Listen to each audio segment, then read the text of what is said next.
Hello everyone, my name is Anurag Shrivastava and on the behalf of Leela Education Center, I will be taking a revision class for economic awareness.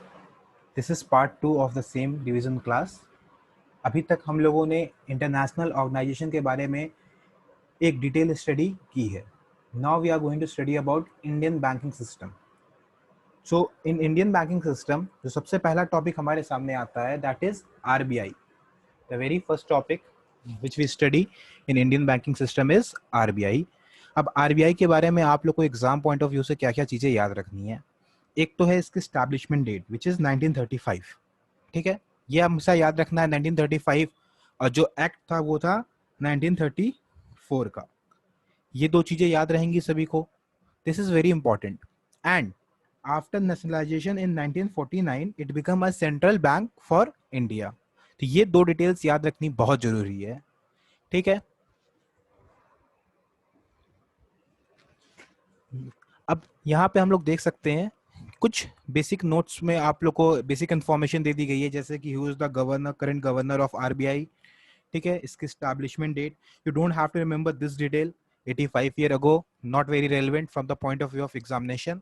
Headquarter इसका बॉम्बे में है. Don't make a mistake on this point. बहुत लोग Delhi take कर देते हैं, ऐसी गलती आप लोग मत कीजिएगा.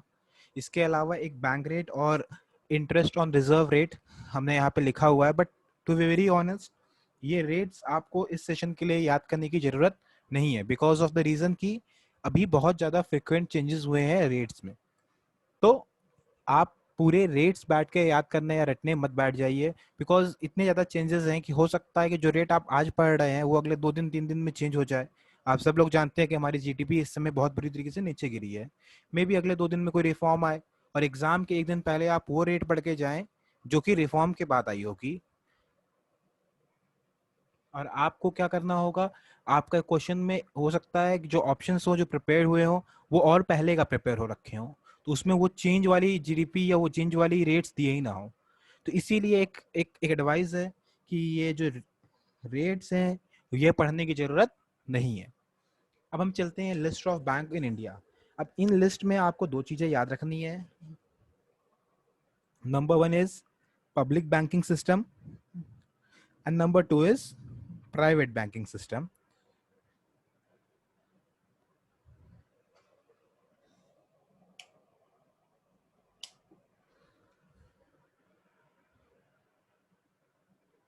Private banking system. अब यहाँ पे आपको सबसे आसान तरीका ये है कि एक लिस्ट प्रोवाइड है ऑन अ विकिपीडिया पेज. ठीक है, इस पेज की पीडीएफ भी इस नोट्स के साथ आपको प्रोवाइड की गई है, तो उसको आप रेफर कर सकते हैं. मैं इसके बाद चलता हूँ उस पीडीएफ वाले नोट्स पे.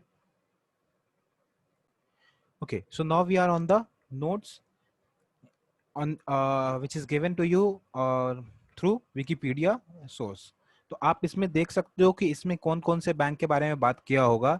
बेसिकली इसमें सबसे पहले बताया गया है पब्लिक सेक्टर बैंक्स को. You can remember few banks which are very important, specially those जहाँ पे मर्जर हुआ है.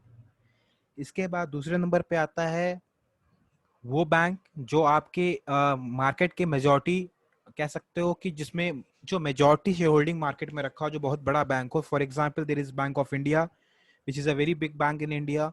Establishment date very old also. इसके अलावा सबसे इम्पोर्टेंट आता है आपका PNB is very important because you know what happen with the PNB for two reasons. पहला तो इसका मर्जर है ओरिएंटल बैंक ऑफ कॉमर्स के साथ. दूसरा इसका रीजन ये है कि देखो पीएनबी में एक बहुत बड़ा सीन हुआ है, वो है with with in relation to some businessman. ठीक है, कितना बड़ा घोटाला हुआ, कितना बड़ा घपला हुआ, लोगों ने पैसा ही रिपे नहीं किया. तो आपको पीएनबी के बारे में भी थोड़ा बहुत जानना है. Again this is also one of the oldest bank in India, तो ये भी एक रीजन है इसको जानने का. तो इतनी डिटेल इसके लिए काफी होगी. इसके अलावा फिर आता है state bank of India, very important. Now you don't have to remember all the banks जिसके संग इसका मर्जर हुआ, उनके नाम याद नहीं करने, बस आपको ये याद करना है देयर आर टोटल 8 बैंक्स जिसके संग इसका मर्जर हुआ है. After state bank of India I don't think public में किसी और के बारे में कोई डिटेल याद करने की जरूरत है. फिर आते हैं private sector bank. Private sector bank में जितने बड़े बैंक है, for example axis bank, Dhanlaxmi bank, HDFC bank, ICI bank, IDBI bank, IDFC first bank, ये सब बड़े इंपॉर्टेंट बैंक हैं, इनका नाम आपको याद रखना है। अब जैसे कि IDFC first bank is establish in 2015, तो again it's a very new bank, तो इसके बारे में आपको पता रहेगा। It will help you a lot for examination point of view. हो सकता है क्वेश्चन यहाँ से आ जाए, ठीक है। और इसमें yes bank is very important. आप सभी लोग को यस बैंक के बारे में पता होना चाहिए। Recently there was a huge case on yes bank promoter, that was Mr. Rana Kapoor. तो यस बैंक के बारे में भी आप जानिए। Yes bank is also fifth largest bank of India, private bank of India, तो ये आपको पता रहना चाहिए। Apart from them you can also see detail about regional rural banks. Now these banks, the name of these banks are not important in this list, and you can remember few famous foreign bank of in India. For example, there is American Express. The name is itself very important. हो सकता है question इस तरह का frame हो जाए कि which of the following is not a Indian bank, और आपको 3 इंडियन बैंक का नाम दे दे और फिर एक फॉरेन बैंक का नाम दे, तो आपको ये एक लिस्ट हेल्प करेगी उस चीज को आइडेंटिफाई करने में, ठीक है। SCBC is also very famous. तो इस तरह के कुछ bank, city bank is very famous. So these are the bank जिसमें बहुत कॉमन बैंक है, जिसमें हमारे आसपास में लोगों के अकाउंट्स होते हैं। तो it will be a very helpful thing कि अगर आप ये नाम याद रखेंगे, हो सकता है क्वेश्चन इससे इस फॉर्मेट में आ जाए, ठीक है। आगे चलते हैं।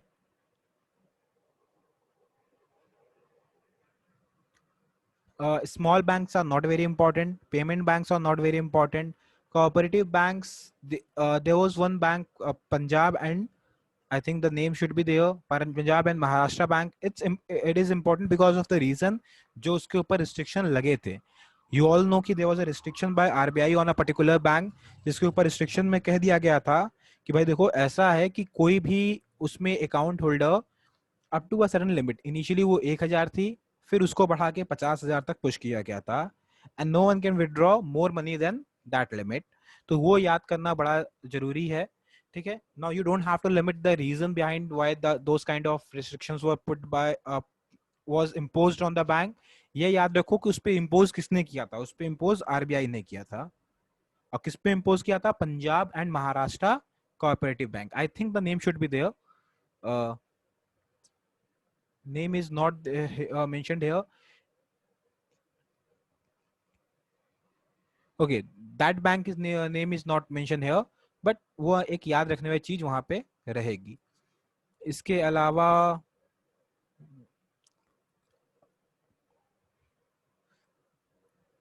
Urban urban cooperative banks are also not that important. I think Punjab and Maharashtra नाम का यहाँ पे नाम होगा, Punjab and Maharashtra cooperative bank का नाम यहाँ पे है। सो दिस इज इम्पोर्टेंट, ठीक है। तो इस तरह की कुछ इंपॉर्टेंट चीजों को आपको यहाँ देखना है। सभी बैंक के पीछे रटने में नहीं बैठ जाना है कि सर नोट्स दिया है तो सबका रट लें, ठीक है। It is nothing but a simple page from the Wikipedia, जहाँ पे जो इंपॉर्टेंट है वो चीजें आप पढ़ लोगे। Now we will be moving back to my notes. So after this topic, there is another topic, recent government policies. एक हमेशा क्वेश्चन रहता है कि सर इतने सारे गवर्नमेंट पॉलिसीज हैं कैसे याद होंगे। तो एक बात दिमाग में रखो, जो भी गवर्नमेंट की स्कीम आ रही है, जो भी गवर्नमेंट की जिस तरह की भी स्कीम आ रही है, आपको सिर्फ 2 चीजों को ध्यान देना है। पहला तो वो डायरेक्टली इकोनॉमी से रिलेटेड हो, ठीक है। वैसे तो गवर्नमेंट कोई भी स्कीम बनाती है वो इकोनॉमी से ही रिलेटेड होती है, बट उसका डायरेक्टली इम्पैक्ट इकोनॉमी पे हो। दूसरा, जैसे इकोनॉमी का इम्पैक्ट का मतलब क्या हो गया? डेवलपमेंट ऑफ इकोनॉमी, ठीक है। एक होता है सोशल सिक्योरिटी को इंश्योर करने के लिए गवर्नमेंट स्कीम बनाती है, जैसे कि पेंशन प्लान होते हैं या और भी अलग अलग प्लान होते हैं। दूसरा होता है जो डायरेक्टली गवर्नमेंट इकोनॉमी को इम्प्रूव करने के लिए, डेवलप करने के लिए प्लान बनाती है, जैसे कि startup India, stand up India, और भी जितने सारी चीजें थी, बहुत सारे उसमें आए थे। मेक इन इंडिया के लिए आया था, बहुत सारे एंटरप्रेन्योर प्रोजेक्ट्स के लिए आए थे। तो वहां पे आपको वो सारे पॉलिसीज याद रखने हैं, ठीक है। दूसरी इंपॉर्टेंस आपको ये देखनी है जिसका डायरेक्ट रिलेशन टैक्सेशन से हो, टैक्स रिलीफ जहां मिल रही हो, या फिर जो वहां पे टैक्स इम्पोज करते, टैक्स रिलीफ जिस स्कीम से मिल रही हो, या फिर जिस स्कीम में इन्वेस्ट करने से आपको टैक्स में डिडक्शन मिलता हो, वो सारे स्कीम्स याद रखने हैं। Again there is a huge list, आपको सारी लिस्ट याद नहीं करनी है, and I have provided a different notes for that. तो आपको सिर्फ वो नोट्स रेफर कर लेने, you don't have to go and remember everything in that. वो बहुत बड़ी लिस्ट है, आपको सिर्फ यही 2 क्राइटेरियाज पे डिवाइड कर लेना है। डायरेक्टली कुछ गवर्नमेंट इकोनॉमी से रिलेटेड है, फॉर डेवलपमेंट ऑफ इकोनॉमी, तो उसको हम पढ़ेंगे, प्लस जिसका डायरेक्ट रिलेशन है टैक्सेशन से, उसको हम पढ़ेंगे। इसके अलावा हम एक चौनी एक्स्ट्रा नहीं पढ़ने वाले हैं, ठीक है, क्योंकि इससे क्वेश्चंस आने आते हैं 1 से 2, और 1 से 2 क्वेश्चन के लिए बच्चे रहते हैं परेशान। अब इन 1 से 2 क्वेश्चन के लिए आपने पूरा अपना लास्ट वीक इसी पे दे दिया, तो क्या होगा, आप अपने मेन सब्जेक्ट नहीं पढ़ पाओगे। और मेन सब्जेक्ट कितने के होंगे, वो एटलीस्ट 135 क्वेश्चंस आ रहे होंगे, तो आपको उधर ज्यादा फोकस करना है। ये एक लिस्ट देख लेनी है एक बार, ठीक है। So let me refer to the list itself, ताकि आपको और क्लियर आइडिया मिले कि क्या क्या पढ़ना है। So now you can see the list of union government scheme. Again, I have referred to Wikipedia, as I believe, personally believe कि Wikipedia is one of the best source for remembering any government policies. Those though वहाँ पे गलत information भी होती है, but I have cross checked these information, and when I found it कि ये सारी information सही है, then I have directly referred to Wikipedia page. तो आप इसमें से देख सकते हो कौन कौन से आपके लिए important है, जैसे कि यहाँ पे ये हेल्थ स्कीम है या उज्ज्वला योजना है। These schemes are not important from the point of view of examination. Believe me, these are not important. तो एक चीज आपको देखना है, जो डेट ऑफ लॉन्च है वो 1 से 2 साल के अंदर हो, ठीक है। तो जो बहुत पुरानी योजना है उसको बैठ के नहीं रटेंगे। दूसरी चीज क्या, जो हमने अपने मेन स्लाइड में बताई है कि भाई इकोनॉमी से डायरेक्टली रिलेटेड हो, प्लस टैक्सेशन रिलीफ या टैक्सेशन रिडक्शन कुछ मिल रहा हो, ठीक है। तो यहाँ पे जैसे कि अगर मेरे को लिस्ट देखनी हो, so digital program is something which is very important because of the government schemes, कि भाई वो गवर्नमेंट पूरी इकोनॉमी को डिजिटल बनाना चाह रही है, पूरे हर ट्रांजेक्शन को डिजिटल बनाना चाह रही है। So digital program India, digital India program is the name of the scheme, ये याद रखना है। और किस मिनिस्ट्री ने इशू किया है वो याद रखना है, ठीक है। उसके अलावा date is not important here, date से वही जो 1 से 2 साल का जरूर आसपास का होगा, only those dates are important. इसके बाद आगे चलते हैं।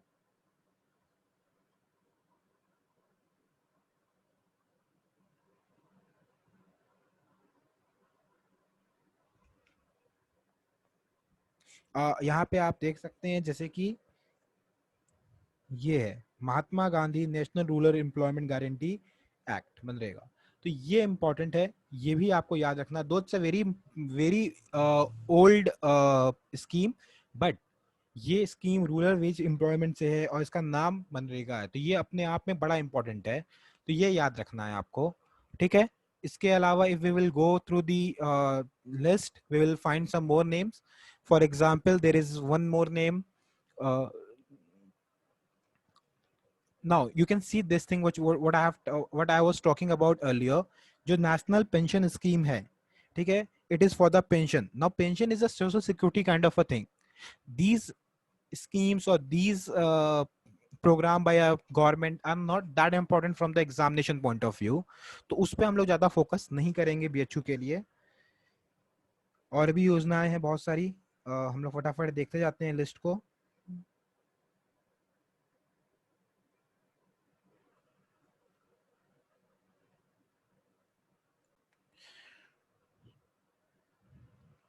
So you can see one more very important scheme by the government, that is Smart City Mission.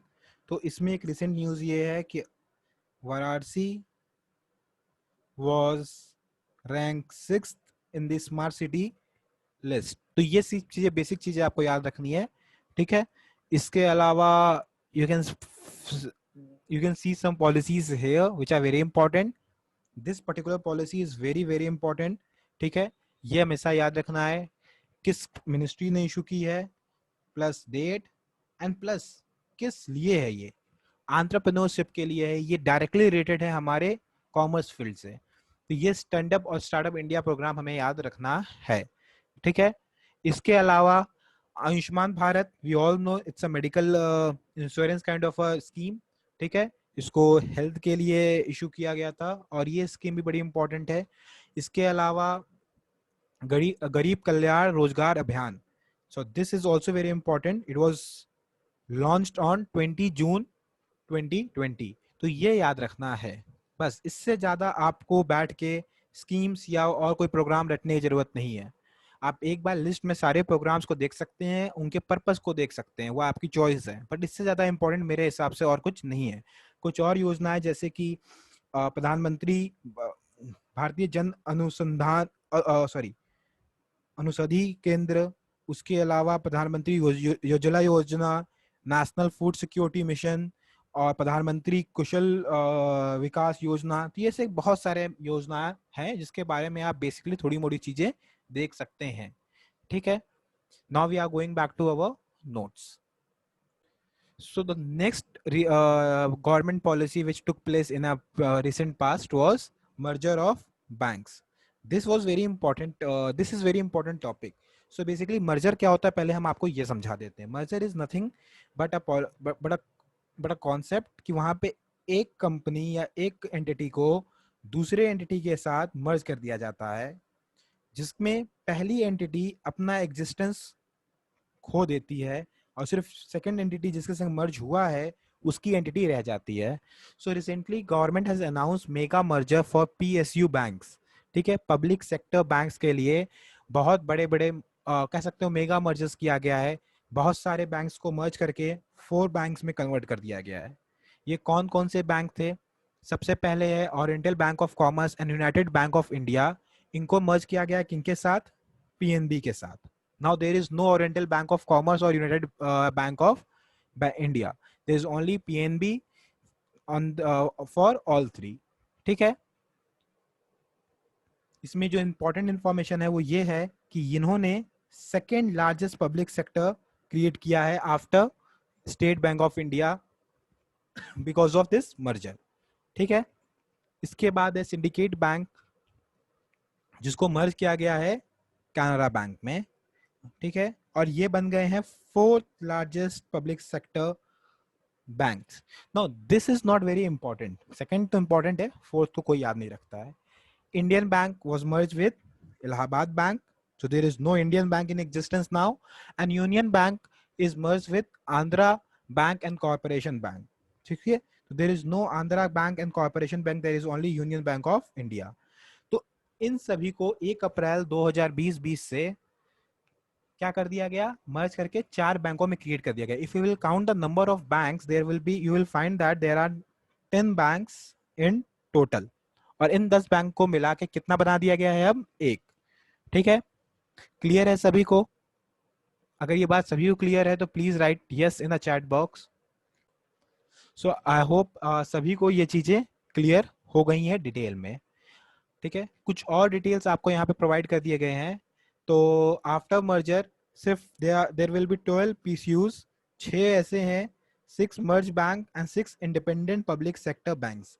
So merger का पहले बहुत ज्यादा थे, अब उसको और कम कर दिया गया. बेसिकली गवर्नमेंट ने क्या किया है, पीसीयूज को, जो पब्लिक सेक्टर अंडरटेकिंग्स थी, उनको डिक्रीज कर दिया है टू लोअर नंबर. अब एक क्वेश्चन आपके दिमाग में आएगा कि सर ये मर्जर्स किए क्यों जाते हैं. सो बेसिकली जो रीजन दिया जाता है वो ये होता है कि फॉर द इम्प्रूवमेंट और for the more effective working of a public sector undertaking. But कहाँ तक कितने इफेक्टिव हो रहे हैं ये तो आप एसबीआई के लाइन में खड़े होकर समझ जाएंगे. ठीक है, तो जो का पार्ट रीजंस यही है for the effective working of bank, for the effective working of banks. ठीक है, चलते हैं नेक्स्ट टॉपिक पे हमारे, वो है टैक्स स्लैब. अब टैक्स स्लैब के टॉपिक पे आपको बहुत ज्यादा दिमाग नहीं लगाना, because as I have said in the starting of the और in the part 1 of the class, that कि ये जो टैक्स स्लैब्स हैं बड़े कॉम्प्लिकेटेड इस साल क्रिएट किए गए हैं. तो आप यहाँ पे सिर्फ ये टैक्स स्लैब दे सकते हैं कि किस रेंज तक कितना टैक्स लग रहा है किसके लिए.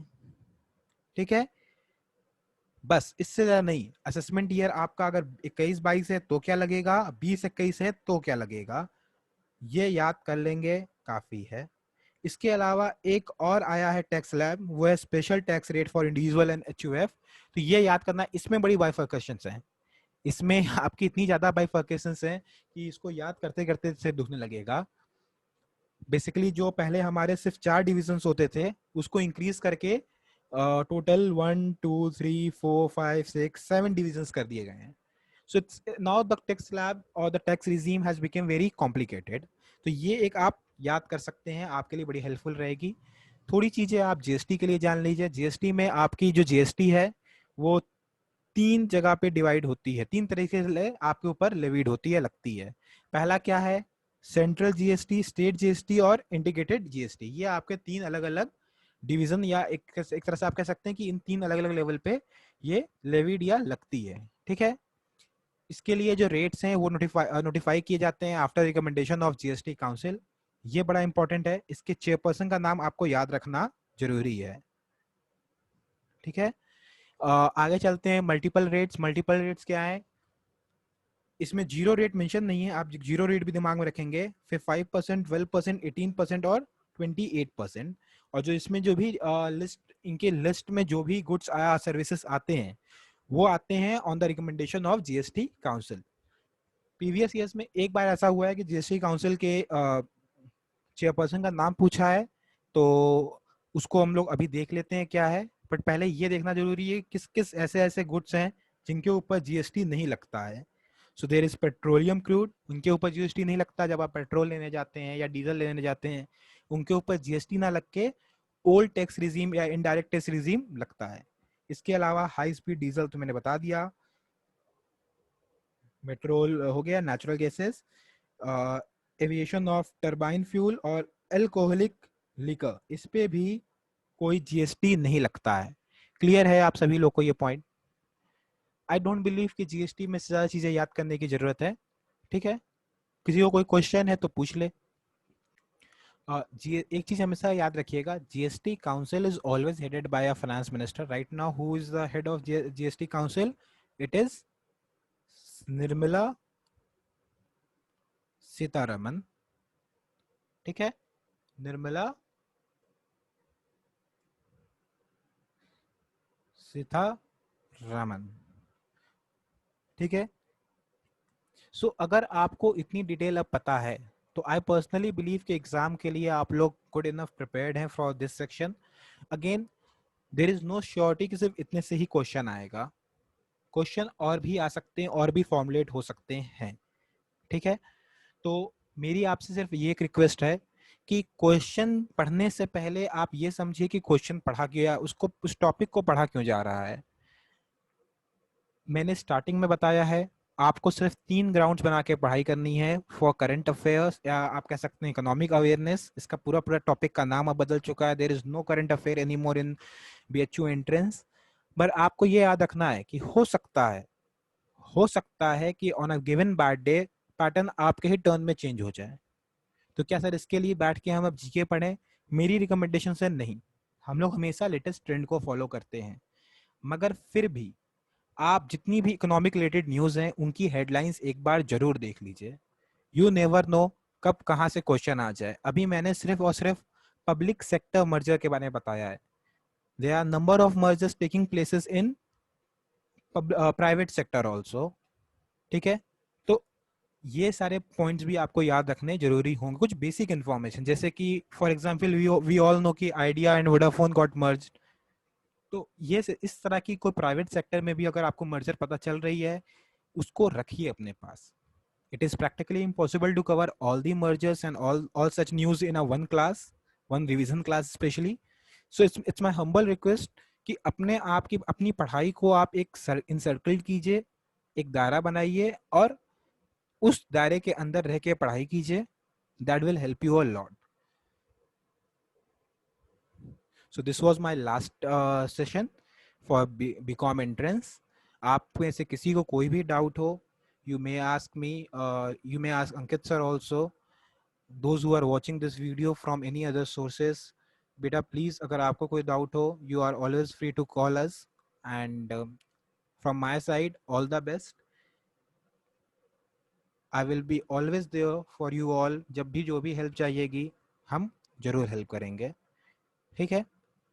With this, I am signing off. Thank you.